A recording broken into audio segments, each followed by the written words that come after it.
রাস্তার ভিতরে একটা 100 টাকার নোট ফেলে দিয়া বাড়ি চলে যাবেন, কিছুক্ষণ পরে এসে দেখবেন তো আপনি পান কিনা পাওয়া যাবে?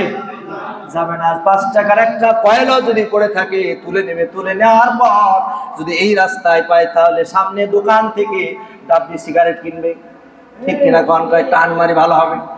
আর এই রাস্তায় যদি পায় কয় ভালোই হইলো, পকেটে টাকা নাই, নসিমন মরে যায় একটা নি আর একটু টানি।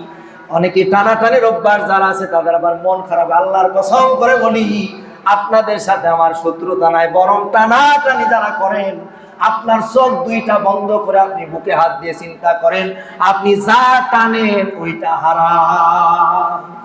ওটা কি হারাম? এটা টানা আপনার জন্য জায়েজ নাই।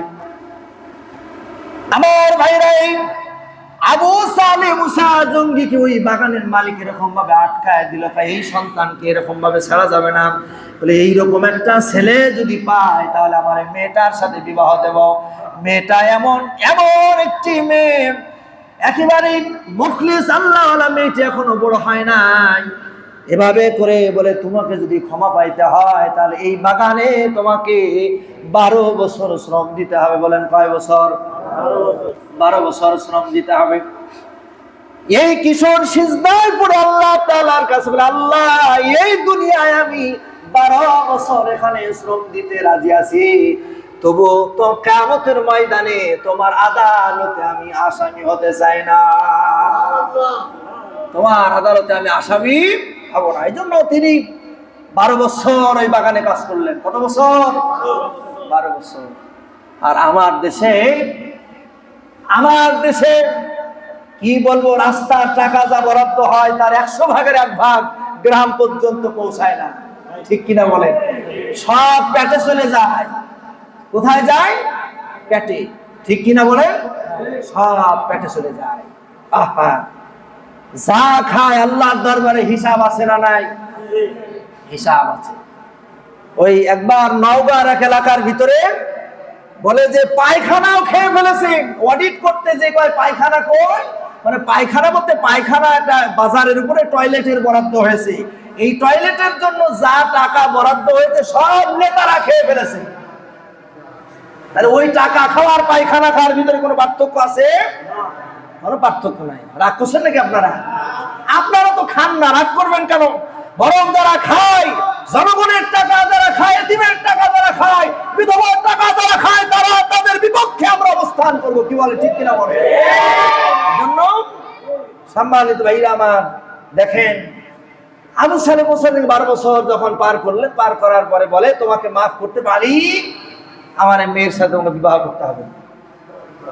এখন শেষ পর্যন্ত আবু সালে মুসা জঙ্গি চিন্তা করতেছে আমাকে আল্লাহর আদালতে মাফ পাইতে হবে। তিনি রাজি হয়ে গেলেন, সুবহানাল্লাহ। কিন্তু মেয়ের বাবা বলতেছেন যেরকম ভাবে আমার মেয়েটাকে যদি বিবাহ করবা, কিছু শর্ত আছে। বলে কি শর্ত? আমার মেয়েটা চোখে দেখে না। বলেন তো কোন যুবক কি কানা মেয়েকে বিয়ে করতে চায়? জোরে বলেন, চাই? চায় না। কানা মেয়েকে বিয়ে করতে চায় না। আমার মেয়েটা চোখে দেখে না। কয় 2 নম্বর, আমার মেয়েটা ঠসা, কানে শোনে না। যুবক আরো নার্ভাস, বলে কানেও শোনে না। আমার মেয়েটা হাঁটতে পারে না, ল্যাংড়া। আমার মেয়েটা কি হাঁটতে পারে না। আমার বাড়ি কথা বলার পরে ওই যুবক আবু সালে মুসা জঙ্গি সিজদায় পড়ে আল্লাহর কাছে বলে, আল্লাহ তোমার কাছে আমি মাফ পেতে চাই, তবু এই ফল খাওয়ার কারণে আল্লাহ তুমি আমাকে মাফ করো। তিনি রাজি হয়ে গেলেন, বিবাহ হয়ে গেল। বিবাহ হওয়ার পর এরকম ভাবে আবু সালে মুসা জঙ্গি যখন বাসর ঘরে যাবেন, যখন তার বাসর ঘরের ভিতরে ঢুকবে আবু সালে মুসা জঙ্গি, যখন বাসর ঘরে ঢুকবেন, ঘরের ভিতরে ঢোকার পর তিনি ঘরের ভিতরে ঢোকার পর দেখেন ঘরটা যেন চেহারায় একেবারে ঝলমল ঝলমল করতেছে। বলি সুবহানাল্লাহ। এত সুন্দর চেহারা। আবু সালে মুসা জঙ্গি ঘর থেকে বের হয়ে চলে আসলেন। এরকম ভাবে ওই মেয়ের বাবার কাছে, আপনি মিথ্যা কথা বললেন কেন? আপনি বললেন আপনার মেয়েটা চোখে দেখে না, কিন্তু আমি দেখলাম তার চেহারা সুন্দর, তার চোখও ভালো আছে। আপনি তো মিথ্যাবাদী। কোন মিথ্যাবাদীর মেয়ে আমি বিবাহ করতে পারি না। আপনি বললেন আপনার মেয়েটা ঠসা, কোনদিন কানে শুনে না, কিন্তু আমি ঘরের ভেতরে যখন ঢুকলাম, সালাম দিলাম, সালামের জবাব দিল, তাহলে কানে যদি না শুনে তাহলে সালাম কিভাবে শুনলো? আপনার মেয়েটা, আমি যখন ঘরের ভিতরে ঢুকলাম, আপনার মেয়েটা আমাকে দাঁড়িয়ে সম্মান করলো, আপনি বললেন আপনার মেয়েটা এরকম ভাবে দাঁড়াতে পারে না, ন্যাংরা, আপনি মিথ্যাবাদী, আপনার মেয়ের সাথে আমার সংসার করা সম্ভব না। মেয়ের বাবা আবার, ও যুবক, ও যুবক শোনো, তোমাকে আমি বলেছি আমার মেয়েটা এরকম ভাবে কানা, চোখে দেখে না, তার কারণ হলো আমার মেয়েটা যে কানা, আমি এই জন্য বলেছি আমার মেয়েটা জীবনে কোনোদিন কোন পর পুরুষের দিকে তাকায় নাই, আমার মেয়েটা কোনোদিন আমার এই ঘর থেকে বাইরের কোন পরিবেশে যায় নাই। সুবহানাল্লাহ বলেন, বলেন তো, যেমন মা তেমন সন্তান। এই ফাতেমা এরপরে বলে, আমি যে বলেছি আমার মেয়েটা ল্যাংড়া, আমার মেয়েটা ল্যাংড়া এই জন্য বলেছি এই পা দিয়ে হেঁটে এরকম ভাবে পাড়া পাড়া ঘুরে বেড়ায় না। বলেন তো, আমাদের মায়েরা পাড়া ধুনার অভ্যাস আছে না নাই? সকাল বেলায় নামাজ নাই, কালাম নাই, তাসবিহ তাহলিল নাই, ইরশাদ নাই, বিবিসির সেন্টার আছে না নাই? আপনার বউকে আপনি সাবধান করবেন, আপনার বউ যদি বিবিসি সেন্টার বসায় দেয় আর ওখানে যদি গীবত হয়, পরনিন্দা হয়, আপনি স্বামী হিসাবেও কাল কিয়ামতের ময়দানে আল্লাহর আদালতে আপনাকে দাঁড়াতে হবে। কি বলেন, আছে না নাই? আছে। সম্মানিত ভাইরা আমার, এরপরে বলছে আমার মেয়েটা কানে শোনা ঠসা, বলে এই জন্যই ঠসা বলেছে, আমার মেয়েটা কোনোদিন পর পুরুষের কণ্ঠ শোনে না। সুবহানাল্লাহ। এই ছিল আব্দুল কাদের জিলানীর মা।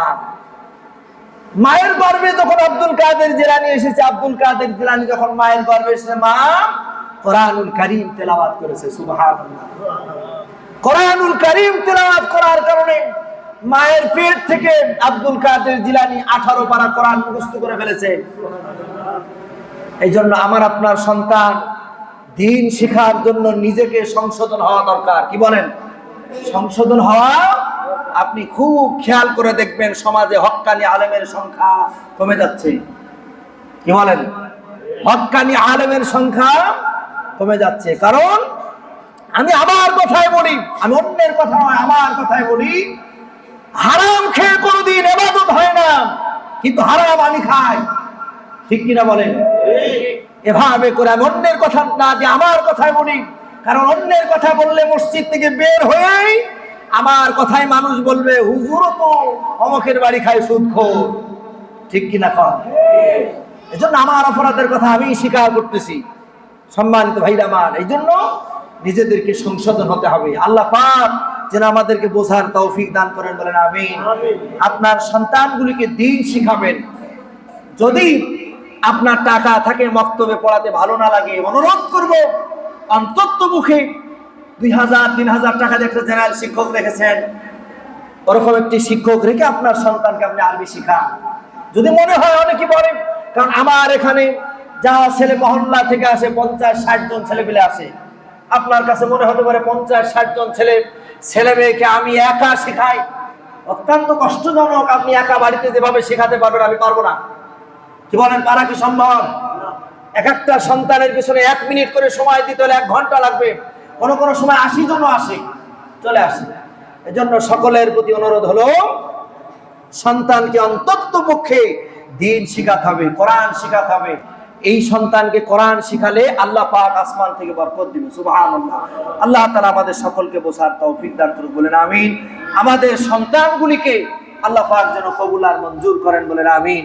আমরা যারা আমাদের সন্তানগুলি সকালবেলায় প্রাইভেট পড়াই, একটু টাইমটা চেঞ্জ করে যদি বাসায় শিক্ষক রাখতে না পারেন কোন একটা আরবি শিক্ষার জন্য, তাহলে মাদ্রাসায় পাঠাবেন, উপকার হবে। কারণ মাদ্রাসায় যাদেরকে পড়ে আলহামদুলিল্লাহ, আপনি এদের এখানে মাদ্রাসা ছেলেমেয়ে আছে, যেভাবে শেখায় ওদের মুখস্থ হয়ে যায়, অনেক মুখস্থ। দেখবেন মাদ্রাসা ছেলেমেয়ে এখানে আছে, এই যারা মাদ্রাসাতে ওরা সারা দিবে, দেখবেন কয় ওযুতে 4 ফরজ,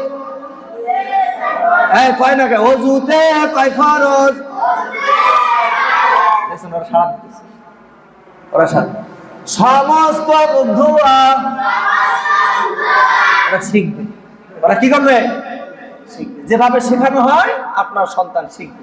এই জন্য মাদ্রাসায় পাঠাবেন। আল্লাহ পাক আমাদেরকে বোঝার তৌফিক দান করুন, বলেন আমিন। আমা তৌফিক ইল্লা বিল্লাহ। আসসালামু আলাইকুম ওয়া রাহমাতুল্লাহ।